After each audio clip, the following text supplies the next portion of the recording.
renie ta foi, on meurt. Est-ce que ça t'est déjà arrivé? Peut-être ce n'est pas ton cas. Mais dans la Bible, nous avons plein de personnages qui sont dû être confrontés à savoir s'ils voulaient garder leur foi ou mourir. Aujourd'hui, nous allons parler de fidélité et on va parler comment se positionner face à ces menaces-là. Qu'est-ce qu'on choisit dans notre vie? Si ça t'intéresse, je t'invite à rester avec nous parce qu'on va parler de fidélité envers notre Seigneur Jésus-Christ.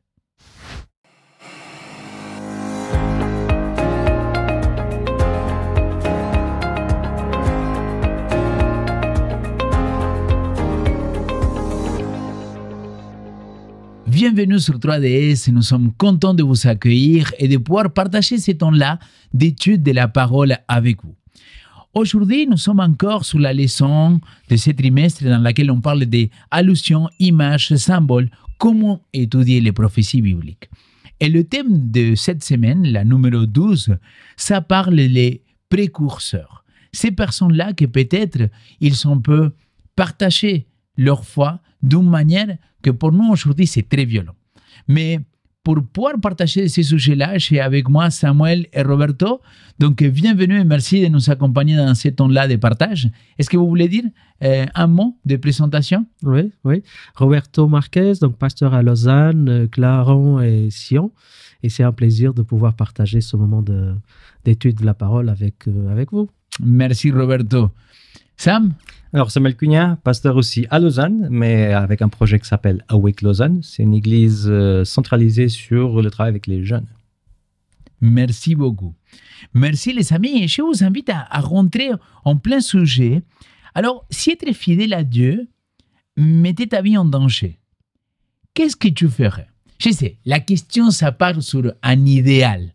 Parce qu'on ne peut pas savoir comment on va réagir vraiment dans ces temps-là. Mais on pense souvent à ce genre de dilemme de dire « Ok, qu'est-ce que je ferai à la fin des temps si on me demande soit tu renies Jésus-Christ, soit tu meurs ?»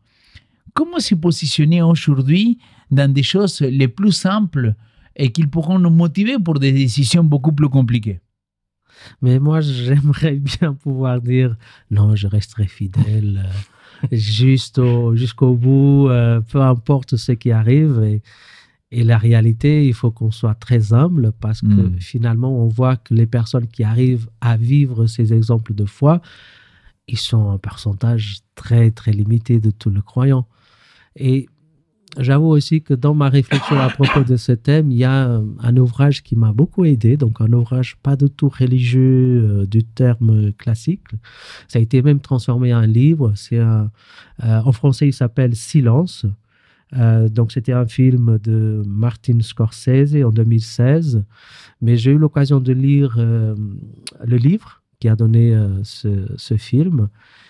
Et c'était frappant parce que, juste pour résumer, donc l'histoire, elle raconte le christianisme au Japon. Il a été persécuté, notamment par des jésuites portugais qui étaient là-bas et c'était eux qui, en fait, essayaient d'organiser le christianisme sur place. Et ce que j'ai été confronté, qui a un peu déstabilisé, c'est qu'on avait plusieurs types de fidélité à Dieu. Ceux qui étaient courageux jusqu'au bout, même si on éprouve la mort, on reste fidèle. Et d'autres personnes qui ont eu des moments de lâcheté, et que dans un certain sens, ils étaient fidèles aussi à Dieu. Donc c'est assez troublant pour moi. Ça a été une expérience troublante, ça a été aujourd'hui encore quand j'y pense. Et en essayant de me positionner sur un avenir où je pourrais être amené aussi à faire des choix. C'est difficile. C'est difficile. C'est difficile. J'avais beaucoup plus de certitude avant que j'ai maintenant. Est-ce que ça, c'est un signe de maturité spirituelle ou de relativisme spirituel? Je ne sais pas. Je ne peux pas vous répondre. Moi, j'aimerais ajouter quelque chose à ce que tu dis, Roberto. J'ai aussi l'impression que c'était plus simple avant qu'aujourd'hui. Mais la raison est simple, c'est qu'aujourd'hui, je suis marié et j'ai un enfant. Et moi, je pense que quand tu as de la famille, cette question devient quand même un peu plus compliquée, tu vois. Si tu es tout seul... plus délicate. C'est ça, c'était comme l'apôtre Paul, c'est facile. C'est pour ça qu'il dit, mariez-vous pas, parce que, voilà, c'est pas une bonne idée. Parce que visiblement, les circonstances qu'il vivait, si tu es seul, c'est mieux. Mais à partir du moment que tu es responsable d'autres personnes, que tu as une famille, que tu dois parvenir à ses besoins, cette question, elle devient beaucoup plus compliquée. Donc, l'idée aussi de penser quelles sont mes priorités dans ma vie, quel est l'ordre des priorités dans ma vie, est-ce que Dieu est la chose plus importante, c'est vraiment un questionnement fort là. Alors, moi aussi, parce que la question n'est pas facile, donc moi aussi, je voudrais répondre. Il m'est venu une pensée, et cette pensée-là, il était... Je pense que pour moi, je me dis, vas-y, fais ce que tu veux. Ouais. Par contre, si on me prend mon fils ou ma fille, et on me dit, renie Jésus ou je le tue, là, les amis, ça serait une violence. Parce que tu vois, là, tu te dis, waouh, c'est... On est déchiré. Exact, parce que tu te dis, mais attends, mais... Oui, je sais, je le verrai à la résurrection, mais l'idée, c'est parler un petit peu de tout ça aujourd'hui. Et ça amène une autre question. Est-ce que régner le Christ, c'est de dire une phrase? Exact. Ou est-ce que c'est pas de vivre les choses? Mais et ça, c'est la question que le livre aborde. Je m'attendais, oui. En fait. Et même par rapport à cette question-là, c'est vrai que là, les missionnaires qui partent, ils n'avaient pas de famille, donc il n'y a pas ce danger-là, mais il y a des personnes innocentes qui souffrent parce que tu n'es pas prêt à régner Jésus, on va dire comme ça. Et donc, il y a des personnes qui souffrent et donc ils sont autant déchirés que nous, on serait déchirés par nos propres familles. Quand tu vois des personnes âgées ou moins âgées, des enfants aussi qui souffrent pour une chose que toi, tu veux pas faire, je pense que ce déchirement, il est présent aussi. Mais après, il faut se rappeler, et c'est ce qu'on va aborder dans cette leçon-là, attention avec les certitudes, hein, parce que Thomas, il a dit... Pierre, il a dit, vas-y, et surtout Thomas, il a dit, montons et mourons avec lui.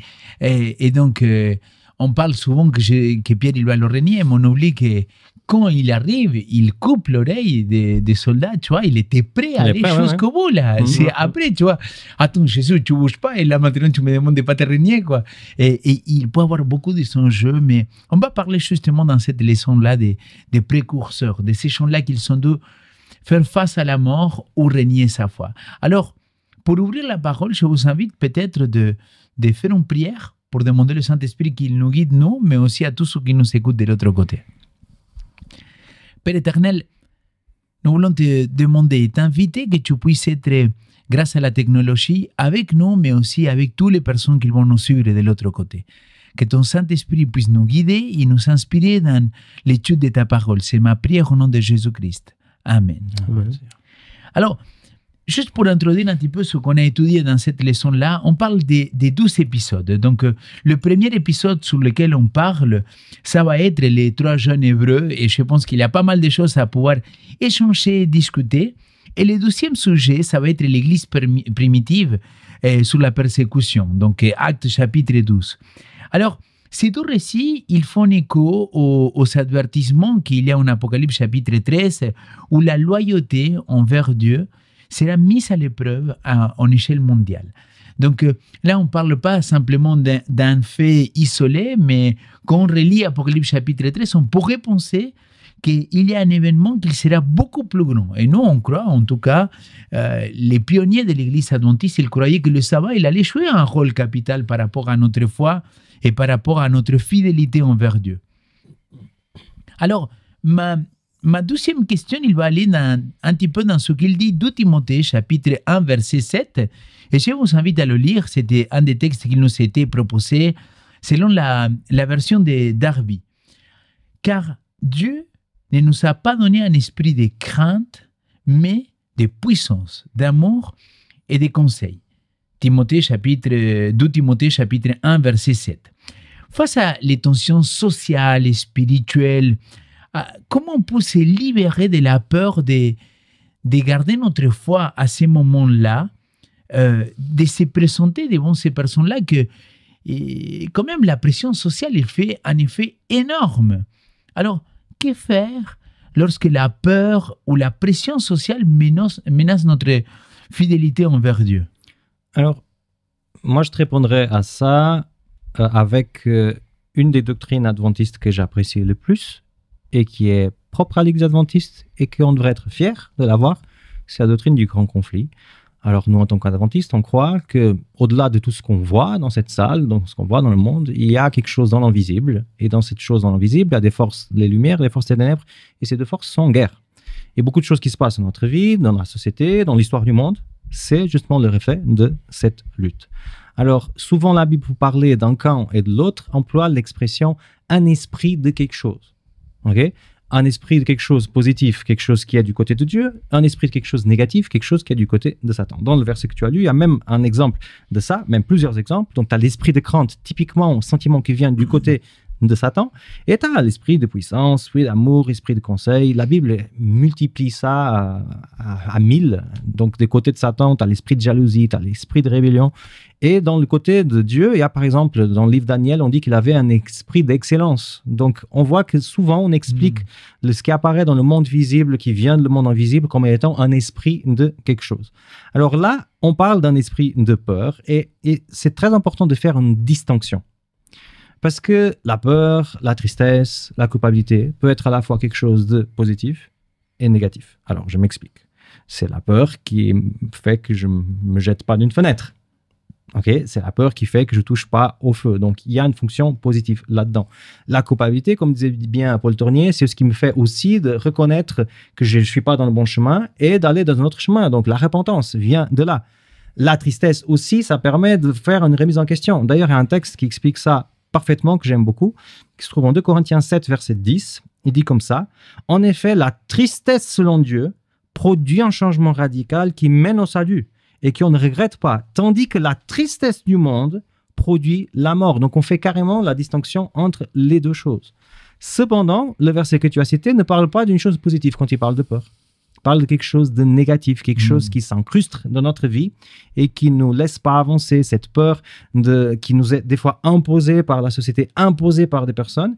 Et moi, perso, je vois ça comme un reflet de ce qui se passe dans le monde invisible. Est-ce que tu serais d'accord de dire, par exemple, que cette peur-là, elle nous paralyse, elle ne nous met pas en mouvement? Justement. Mais c'est exactement ça, non? Justement. D'accord. Donc, ça serait une peur qui vient de ces mondes de ténèbres, qui vient de l'influence du monde de Satan, et que quelque part, c'est un problème spirituel, il doit être adressé de façon spirituelle. C'est-à-dire, tu ne peux pas combattre quelque chose qui est spirituel avec le physique, avec l'intellect, avec l'émotionnel. C'est pas comme ça que ça marche. Tu vois, tu commences à grossir et tu passes beaucoup de temps à penser que c'est horrible d'être gros et tout ça. Ça va rien changer parce que tu adresses émotionnellement un problème qui est physique. Ok?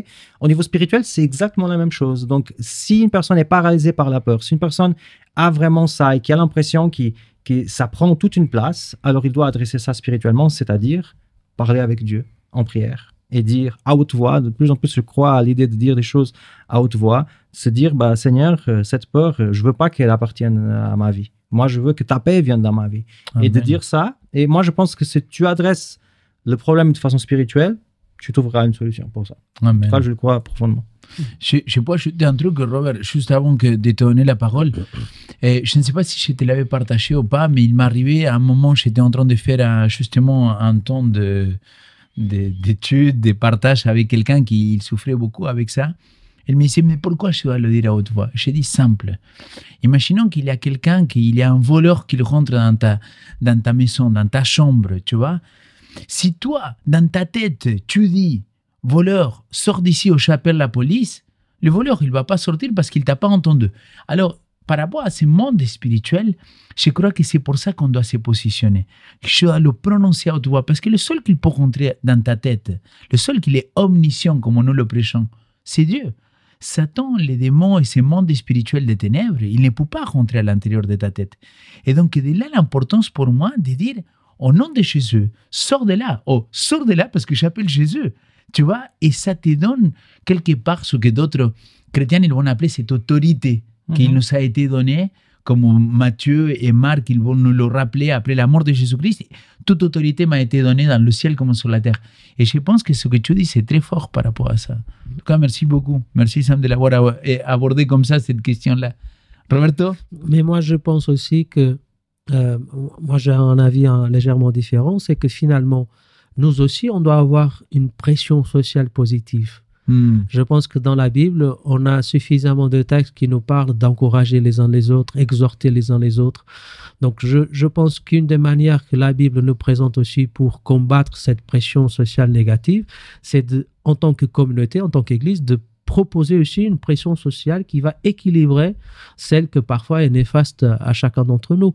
Et finalement, ce souci de se préoccuper, de s'intéresser les uns aux autres, d'encourager les uns aux autres, ça va permettre en fait de, même si on ne pourra jamais limiter à 100%, parce que je suis d'accord avec ce que tu as partagé, mais ça nous donne beaucoup plus de force de tenir bon quand parfois, tu vois, dans certaines situations, je me trouve, soit j'arrive pas à discerner qu'est-ce que je dois faire, ça peut arriver, ou sinon je me retrouve sans suffisamment de force pour l'affronter. C'est vrai que Dieu nous donne cette force aussi, mais je pense que Dieu parfois utilise la communauté aussi pour te fortifier.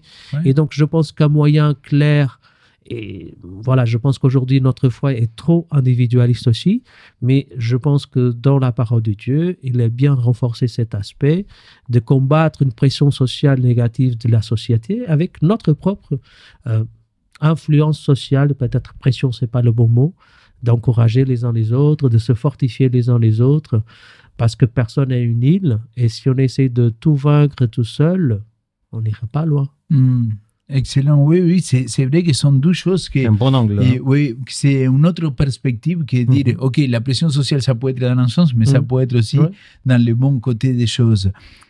Mes amis, dans la leçon, il nous a été proposé l'une des prophéties que les protestants, ils sont beaucoup développés, parce qu'on peut penser que parfois ça pourrait être les adventistes, mais c'est Daniel chapitre 2. Donc, cette grande statue, beaucoup de gens ils pensent que c'est les adventistes qu'on l'a découvert. Ben non, bien avant nous, il avait plein de gens, comme même Newton, il avait développé ce qu'il représentait chaque partie.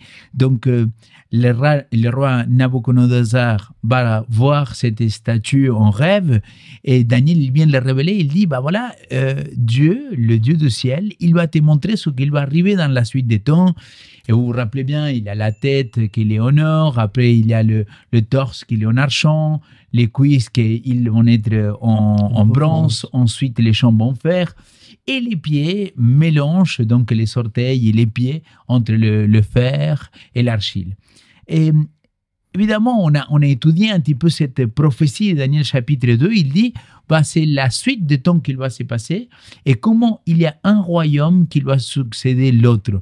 D'ailleurs, Sam, je me rappelle toujours quand il y a eu le Brexit, tu m'as fait la blague en disant, bah voilà, tous les pasteurs, samedi prochain, ils vont prêcher sur Daniel chapitre 2.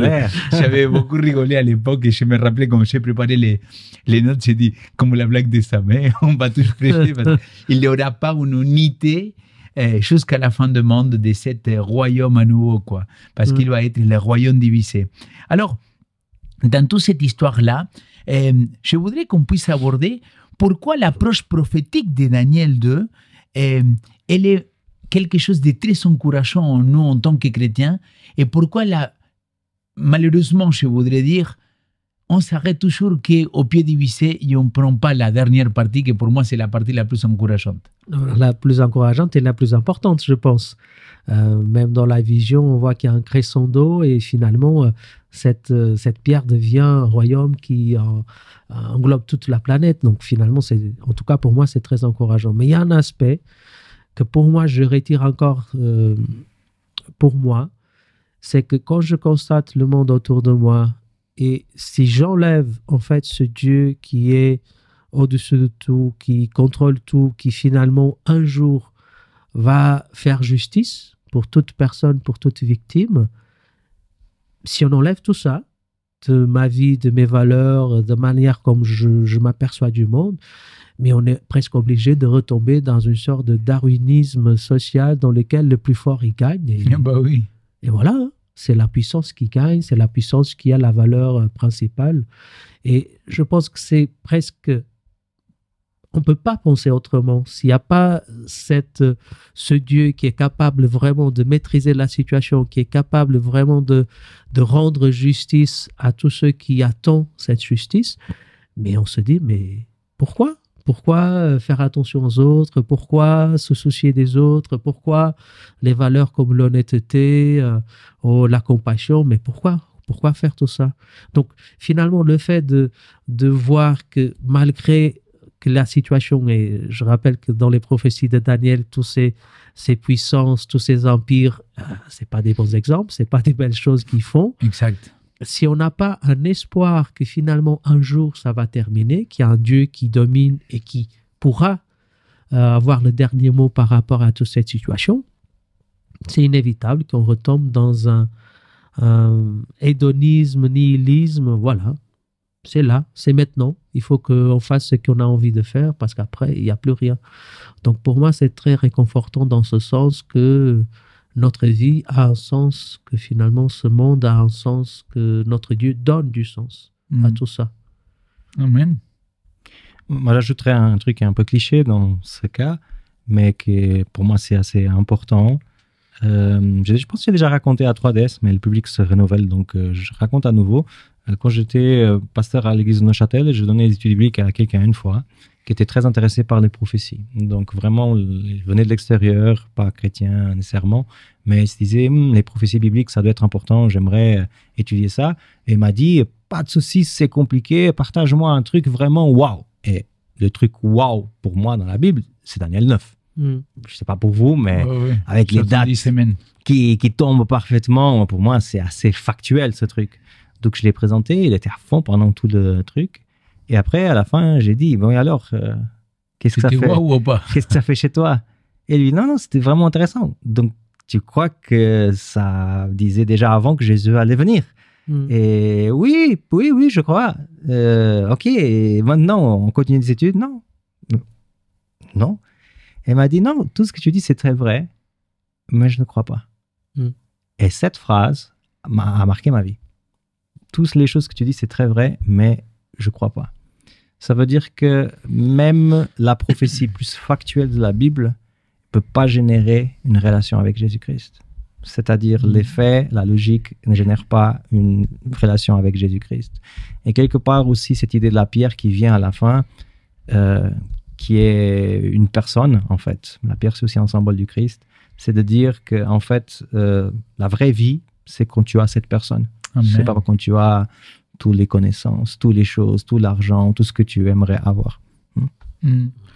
Alors, c'est vrai que le roi Nabucodonosor, il va entendre Daniel, il va être très touché, il va l'expliquer qu'à la fin de temps, il viendra cette pierre, comme vous l'aviez expliqué tous les deux, qu'il va taper dans les pieds, donc qu'il viendra plus tard, et que cette pierre-là, c'est le royaume éternel de Dieu, tu vois, qu'il va régner à tout jamais. Et donc, là, Nabucodonosor, il rentre vraiment dans la première étape del deuil, j'ai régné au bloc. Non, c'est pas vrai, mon royaume, il va durer toute la vie. Non, je suis le plus fort, il n'y a personne plus fort que moi. Alors, qu'est-ce qui va se passer? Il va créer une statue. Et là, il va dire, maintenant, tout le monde se prosterne devant moi. Roberto, est-ce que je pourrais te demander de lire Daniel chapitre 3, verset 15 à 18, s'il te plaît? Oui, avec plaisir. Maintenant, tenez-vous prêts au moment où vous entendez le son du cor, de la flûte et de toutes sortes d'instruments. Vous vous prosternerez pour adorer la statue que j'ai faite. Si vous ne l'adorez pas, vous serez jeté à l'instant même dans une fournaise ardente. Et quel est le Dieu qui vous délivrera de ma main? Shadrach, Meshach et Abednego répliquèrent au roi Nabucodonosor, nous n'avons pas besoin de te répondre là-dessus. Si notre Dieu, qui nous servons, peut nous délivrer, il nous délivrera de la fournaise ardente et de ta main, ô roi. Sinon, sache quand même, ô roi, que nous ne servirons pas tes dieux et nous adorerons pas la statue d'or que tu as dressée. Alors, c'est fort le témoignage qu'il donne. Oui, c'est hyper fort parce que là, il dit, vous vous prosternez devant les statues et ces trois jeunes hommes, pression sociale terrible, donc comme dans les dessins pour nos enfants, tu vois, tout le monde prosterné et eux trois debout, en train de dire, et c'était la phrase d'ailleurs qu'il était traduit, et même s'il ne nous délivre pas. C'est-à-dire, je suis prêt d'aller jusqu'au bout, même si je meurs. Alors, cette déclaration révèle une foi mature de dire, attends, écoute, tu peux guérir ou pas. Dieu, il est Dieu et il est souverain et on fait ce qu'on va accepter. Ouais. Voilà. ce qu'il fait. Ma question c'est, est-ce que cela nous pousse à réfléchir sur le genre de foi que nous avons, une foi conditionnelle ou une foi vraiment inébranlable, même dans le cas d'échecs apparents dans ce monde-là? Ah oui, c'est clair que ça fait réfléchir. Quand je donne mes études bibliques, je donne toujours les études bibliques avec un PowerPoint. Et il y a un étude biblique spécifique que je parle de la foi. Et je pose toujours cette question aux gens. Alors pour toi, la foi, c'est quoi? Et j'ai déjà le slide préparé parce que toutes les personnes disent la même chose. Croire. OK? Et c'est clair que tu demandes à pratiquement les gens à l'extérieur de l'église, ils vont dire en masse croire, beaucoup dans l'église aussi. Mais la Bible dit clairement en Jacques 2,19 que les démons y croient aussi et ils tremblent. Donc faire de croire que quelque chose existe, ça c'est rien en fait. Tu peux croire que Dieu est une réalité et ça dépasse pas ça. Pendant longtemps, j'ai prêché, et je pense que je prêcherai encore, l'idée que la foi, c'est plutôt la relation, parce que pistis, c'est plutôt la confiance qu'on porte vers une personne. Et ouais, moi je pense que c'est toujours intéressant de parler de ça, la foi comme une relation d'amitié avec Dieu.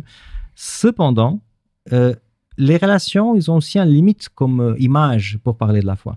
Parce que dans les relations, il y a trahison des fois, il y a cassure, et avec Dieu, c'est pas exactement comme ça que ça marche. C'est-à-dire, en tout cas, c'est pas comme ça qu'il a projeté l'idée de la foi. C'est pas de me dire, j'ai la foi tant que ça m'arrange, mais tant que ça m'arrange plus, j'ai plus la foi. C'est pas ça l'idée. Donc aujourd'hui, je suis en train de défendre beaucoup plus que la foi, c'est un choix. De la même façon que l'honnêteté, c'est un choix. Le moment que tu décides d'être honnête, tu vas pas changer cette valeur de ta vie en fonction des circonstances. Bah, tu es honnête tant qu'il n'y a pas d'argent sur la table qui ne t'appartient pas, mais le jour qui est sur la table, il ne t'appartient pas, là tu dis, ah quand même, ils ont laissé. Non, si tu as décidé d'être honnête, même s'il y a de l'argent sur la table, tu ne vas pas mettre ta main sur cet argent. Donc la foi, pour moi aujourd'hui, c'est beaucoup plus un choix que tu fais dans ta vie, presque une valeur que tu additionnes à ton caractère de dire, malgré ce qui se passe, comme disent les trois amis là devant la fournaise, moi, je vais rester avec toi. Et dans la Bible, il y a pas mal de support à cette idée. Par exemple, Job 13, 15, il va dire « Même s'il me tuait, je continuerai à espérer en lui. » Purée, c'est une sacrée décision, ça. Oui. Il se dit « Ok, ben, ma décision pour Dieu est tellement forte, tellement constante, que même si un jour il devient mauvais et il finit par me tuer, moi, je ne vais pas arrêter de sortir de ce qui est ma décision. » Et quelque part, ça rejoint un peu ce qu'on a parlé là tout à l'heure, de l'idée de dire à haute voix des choses. Il faut penser que quand dans Apocalypse 1.3, c'est écrit « Heureux celui qui lise à haute voix les paroles ». Dans l'original, ce n'est pas écrit à haute voix, mais dans la nouvelle version NBS, ils ont décidé de mettre à haute voix parce qu'à l'époque, tu ne lis pas sans être à haute voix. Ah oui. La foi n'est pas vécue dans la tête. Tu as dit tout à l'heure qu'on est devenu trop centré sur nous, très quel est le mot individualiste, exactement. Et même au niveau de la façon de vivre notre foi, on a l'impression qu'on peut juste vivre dans les choses de notre tête et sans être comme une communauté et sans partager des choses et que ça c'est la foi. Sans engagement concret. Sans engagement, ça c'est complètement à côté de ce qui est écrit dans la Bible. C'est pour ça, c'est pas anodin que la Bible dit que la foi vient par l'écoute et l'écoute par la parole de Dieu. Donc il y a toujours cette idée de dire des choses à haute voix. Alors, où est-ce que je veux en venir? Si, au bout d'un moment de notre vie, on décide de prendre un baptême, avoir des études bibliques, devenir membre d'une église, et c'est réel pour nous, on devrait aussi avoir la capacité de dire à haute voix, « Mais Seigneur, j'aimerais te dire aujourd'hui que je te choisis, malgré ce qui va arriver. Et j'ai choisi de croire, malgré ce qui va se passer. » Et ça, c'est un pas qui est assez important, à mon avis, et que dans les églises, on ne met pas trop l'accent sur ça, parce que ça peut aussi être un peu bizarre. Ça peut être trop engageant, peut-être. Ouais, dire non, maintenant tu dis à haute voix. Non, il ne faut pas non plus faire ça, mais d'enseigner que c'est important, de dire certaines choses à haute voix, que certains engagements envers Dieu qui doivent être dits à haute voix. Parce que dans un mariage, jamais le pasteur va dire, bon, maintenant tu réfléchis bien à l'amour que tu as pour ton épouse. Vous réfléchissez en silence, pas besoin de parler, en silence. Et là, voilà, vous pouvez faire la bise. Non, on ne fait pas comme ça. Tu dis devant tout le monde les choses. Et voilà, je pense que c'est le mariage aussi un symbole important de la relation avec Jésus-Christ, qui a bien certaines choses qu'on devrait copier-coller, quoi. Et très biblique aussi. Bien sûr. Très biblique. Mais je pense aussi que, en fait, cet exemple de ces trois jeunes hommes, je suis un peu partagé. Parce que c'est vrai qu'ici, ils ont quand même une position que je trouve très noble, donc ils sont très courageux même, donc ils affrontent le roi, la pression sociale et tout ça. Est-ce que malgré tout ça, ils n'étaient pas complices de ce même royaume? Parce qu'en fait, quand ils sont venus en Babylone, on sait bien que les Babyloniens, ils ont continué à faire du mal à leur peuple. Et eux, ils faisaient partie de la machine, en fait. Oui, mais et Dieu, Dieu, il avait dit à travers le prophète, laissez-vous faire. Mais c'est ça que je veux en revenir. C'est-à-dire... C'est ça que je veux en revenir. Jusqu'à quel point... Ils étaient mutilés même. Mais jusqu'à quel point tu es prêt à collaborer et quelle est la ligne rouge que finalement tu te dis, là, je peux aller jusque-là et là, je ne peux plus. Parce que la même position qu'ils ont resté fidèles ici, ils auraient pu le faire bien avant. Ok, je comprends ce que tu veux dire. Okay. La limite, c'est ça que je trouve dans le texte, la limite, c'est la loi de Dieu. Les 10 commandements, le premier et deuxième commandement. Dans la réponse qu'il donne au roi, il les cite. Je peux peut-être le relire. Oui, tu n'auras pas d'autre Dieu et, voilà, et tu ne te feras pas des statues. Ouais, on ne va pas suivre tes dieux et on ne va pas adorer la statue. Le premier et le deuxième commandement que Dieu avait cité. Et donc, je pense que c'est vrai, le contexte dans lequel ils étaient, c'était complexe, c'était délicat, ça pourrait avoir des enjeux pour eux. Et donc, ils ont quand même accommodé dans ceux qui pouvaient. Ils se sont adaptés, ils ont fait partie de ce royaume, mais il y avait quand même une ligne rouge. Et la ligne rouge sur laquelle ils se sont dit, là, on ne peut plus accepter il faut qu'on reste ferme, c'était quoi? C'était la loi de Dieu. Et ça, je trouve intéressant par rapport à ce que tu avais présenté. On peut faire retirer des choses par rapport à l'Apocalypse. Et finalement, si on reprend le même exemple, est-ce que la ligne rouge par laquelle on doit se décider, là, il faut que je reste debout. Est-ce que ce n'est pas aussi la loi de Dieu? Donc, je trouve que c'est intéressant. J'aimerais dire un truc. Et s'ils étaient vraiment des collabos avec le régime, pour employer le langage? Étaient, hein. S'ils étaient vraiment, mais de façon... Non, mais pas vraiment, ils étaient. Oui. Je pense qu'il faut qu'on accepte cette réalité. Ils étaient collabos. Alors, je vais essayer d'employer un langage que tu serais d'accord avec moi. C'est-à-dire, s'ils seraient vraiment collabos au niveau de leur cœur. C'est-à-dire, tu vois, pas parce qu'ils sont obligés, mais parce qu'au bout d'un moment, ils ne sont pas contraints, mais parce qu'ils s'en fichent de ces trucs juifs et tout ça. En plus, c'est qu'il a dit la limite de la loi de Dieu, et là, il m'a convaincu. Mais attends. Mais même s'ils étaient dans ce cas de figure, et qu'ils arrivent à ce moment spécifique de leur vie, ils écoutent la voix de Dieu, bah, ça a autant de force que comme s'ils avaient toujours été dans le chemin. Je dis ça parce qu'il y a certaines personnes qui peuvent penser que parce qu'ils sont déjà longtemps dans un chemin qui n'est pas bon. Ça fait des années qu'ils n'ont pas gardé le sabbat, qu'ils ont négocié ça dans leur cœur, ils ont dit « Ah, c'est pas grave ». Et là, à nouveau, il y a une proposition de changer de cadre et de travailler plus peut-être dans le sabbat de ce qu'ils imaginaient. Peut-être c'est plus le vendredi soir, maintenant c'est vraiment le samedi matin. Là, Dieu te donne l'opportunité de te lever aussi comme ils ont fait. Ouais.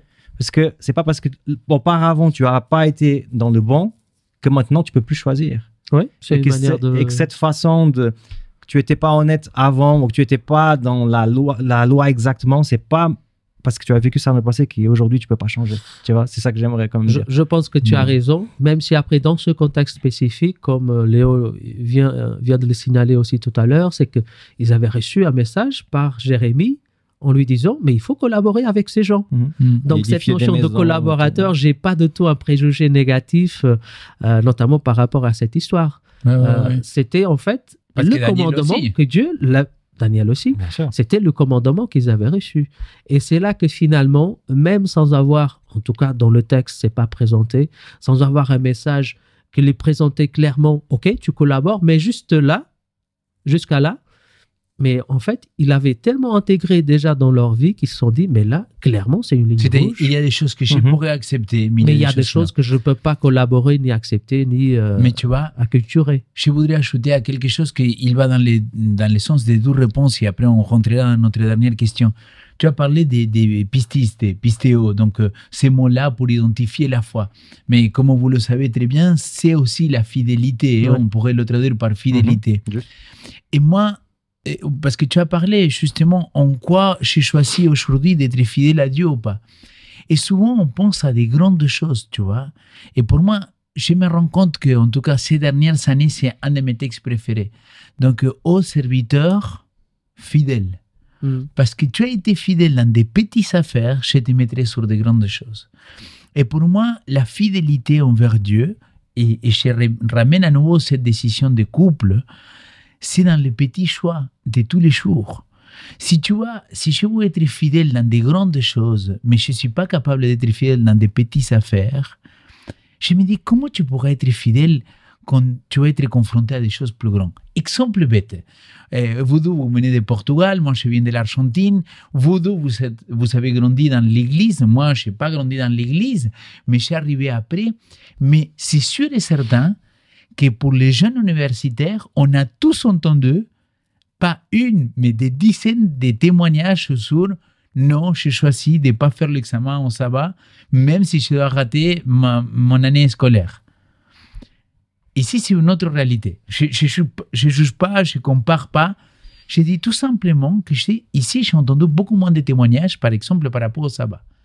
J'ai dit, mais c'est un examen. Dieu, il ne se fâche pas avec ça. Dieu, il est d'accord avec. Moi, dans mon cœur, je dis, ce n'est pas question de péché, pas péché. Pour moi, je dis, punaise, tu es en train de rater, de vivre quelque chose, une relation avec Dieu, tu vois. Est-ce que ma femme, elle sait si je me tourne pour regarder des fesses ou des seins ou...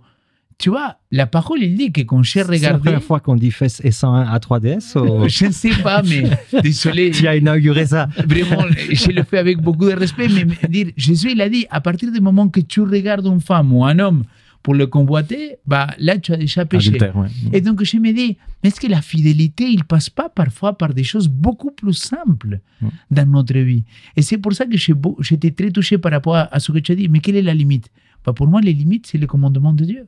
Parce que finalement, c'est un petit peu ce qu'on a étudié, Apocalypse chapitre 12. Donc, la foi de Dieu et la foi en Jésus, le commandement de Dieu. Et donc, je me dis, voilà là où il a la limite, où je dois m'arrêter, où je dois dire, non, ça, je ne peux pas cautionner, quoi. Parce que tu vois, si je vais à la salle de sport, et il y a une fille que, je ne sais pas, elle dit, quel beau abdominaux qu'il a Léo. Donc, c'est pas une réalité. Donc, c'est pour ça que elle commence à me parler et je commence à discuter. Elle me dit, tu me passes ton numéro? Je lui dis oui. Et chaque fois qu'elle vient, j'enlève la bague. Tu vois, c'est une bêtise. Mais j'enlève la bague dans le contexte dans lequel je vis. Je me dis, est-ce que l'infidélité, il n'est pas déjà commencé là? Si c'est intentionnel, oui, je pense. Hein. Mais vous voyez, donc c'est dans les petits gestes que parfois on peut être vraiment remettre à la place quelle est notre véritable fidélité avec Dieu. Ce que j'ai choisi de regarder ou pas sur le net, je pense qu'on pourrait aller beaucoup plus loin, quoi. Désolé, je me suis dévié un petit peu de la leçon, mais... C'est toi le maître du temps, donc on est à l'aise, nous deux. Alors, pour essayer de commencer à conclure, il avait un dernier exemple il va aussi dans ce sens-là. Donc, on a parlé des Actes chapitre 12 et de la manière dans laquelle Pierre il a été fidèle dans ce qu'il croyait, dans cette relation avec Jésus-Christ, contrairement dans le passé. Et on va voir que Pierre et tous les croyants, ils s'est mis à prier pour lui. Et ça, j'ai beaucoup aimé comment la leçon, il a abordé ce sujet-là, pour dire, ils ont prié pour que Pierre, il puisse être délivré. Et finalement, quand on voit qu'on le délivre, bah, tout le monde... Ah non, c'est beau. Non, ça ne peut pas être Pierre, quoi. On le laisse dehors. C'est-à-dire, dans n'importe quel film, ça serait même une scène très rigolote. Scène rigolote. Ouais. Parce que tu te dis, on prie pour qu'il le délivre, il frappe à la porte, il dit, c'est moi, c'est Pierre. Et là, on ne le laisse pas rentrer, quoi. Il n'y a que Rhodes qui voit ça. Hein. Oui, mais c'est impressionnant. Alors, une de mes dernières questions, c'est, avons-nous cette foi confiante que Dieu il est capable encore d'agir? Comment vous le voyez? Mais moi, c'est assez délicat, tu vois, parce que par exemple, là, on prend l'exemple de Pierre. Pierre a été délivré, mais on sait qu'il a été mis à mort aussi à cause de sa foi. Est-ce que les personnes n'ont pas prié quand il était mis à mort aussi? Tout à fait. Donc, visiblement, non. Visiblement, pas assez, en tout cas. Mais je pense que ça, c'est une question complexe. Et en tout cas, de mon expérience, c'est que Dieu... Quand il y a une foi qui est naissante, tu vois, il y a quelqu'un qui démarre en fait son cheminement avec Dieu, ou dans ce cas-là, c'est une communauté, c'est toute une communauté nouvelle qui est en train de se créer. Je pense que Dieu a des actes beaucoup plus intervenants dans ce sens pour en fait faire grandir cette foi et la surprise dans la surprise de ces croyants qui étaient « Ah, ok, ça fonctionne quand même. » Mais avec cette croissance avec Dieu, donc Dieu nous accompagne dans notre cheminement, on arrive à une foi mûre dans laquelle parfois Dieu dit non. Non. Et là, il faut l'accepter. Et je pense que la seule manière qu'on puisse avoir cette confiance en Dieu, même quand il nous dit non, il y a, en tout cas de mon avis, il y a une seule, c'est prendre des risques avec lui. Amen. Prendre des risques avec lui parce que ça a été mon cheminement avec lui. En fait, la foi, c'est pas quelque chose de naturel en nous, donc il faut vraiment grandir, laisser qu'elle prenne sa place dans notre vie. Et en fait, les expériences peut-être les plus parlantes ou marquantes que j'ai eues, c'était toujours dans le début. Et la majorité des personnes que je rencontre qui sont fidèles, qui sont des personnes qui ont beaucoup donné à Dieu dans ce sens d'engagement et de fidélité, la majorité des expériences les plus marquantes qu'ils ont eues, c'est toujours au début de leur marche. Je pense que c'est le moyen par lequel Dieu fait naître quelque chose en nous que c'est pas du tout normal, on va dire comme ça. Et donc, la seule manière qu'on peut vraiment avoir cette confiance en Dieu, c'est de prendre des risques avec lui. Il va pas nous laisser tomber. Mais, et là peut-être ça peut refroidir un peu l'enthousiasme de certains, n'attendez pas qu'il va répondre toujours, parce que quand notre foi elle est mûre, mais peut-être qu'il va nous demander plus, qu'on puisse témoigner dans les difficultés notre foi comme celle des 3 amis de Daniel, et que parfois Dieu ne va pas répondre dans les médias pour nous soulager la douleur ou la souffrance.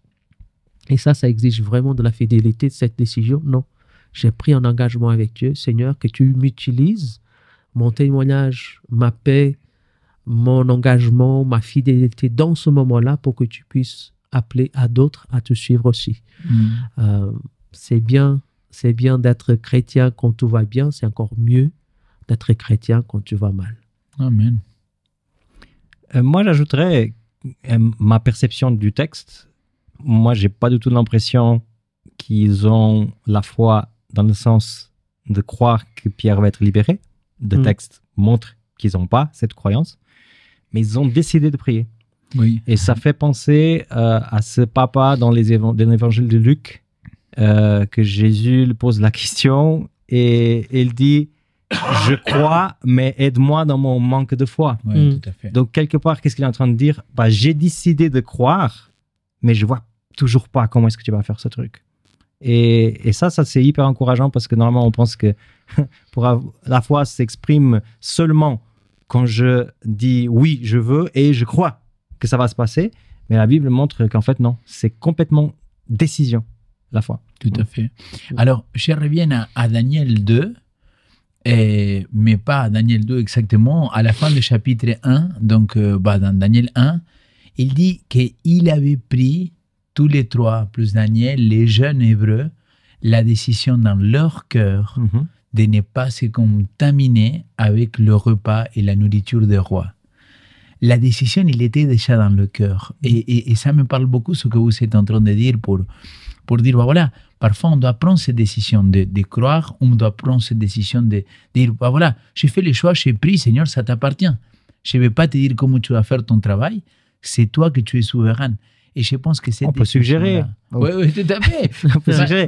Mais Jésus, ne pas être fâché. Je voudrais que tu fasses passer cette coupe. Mais bon, voilà, mais comme tu veux, quoi. C'est exact.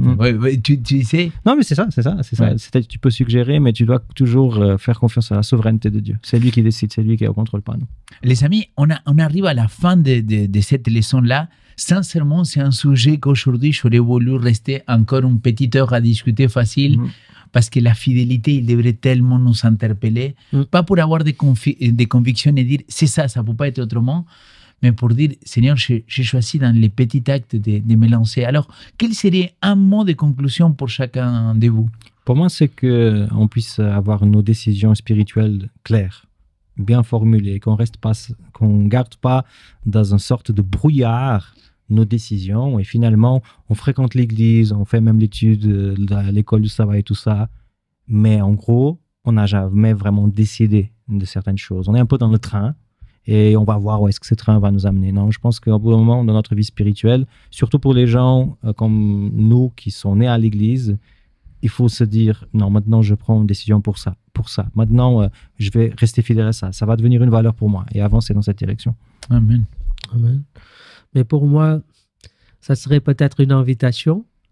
Si on veut vivre des grandes choses avec Dieu, il faut prendre des risques avec Dieu. On ne peut pas avoir les deux. On ne peut pas avoir une voie qui nous remplit spirituellement et dans laquelle on se sent proche de Dieu sans prendre des risques avec lui. C'est impossible, je trouve.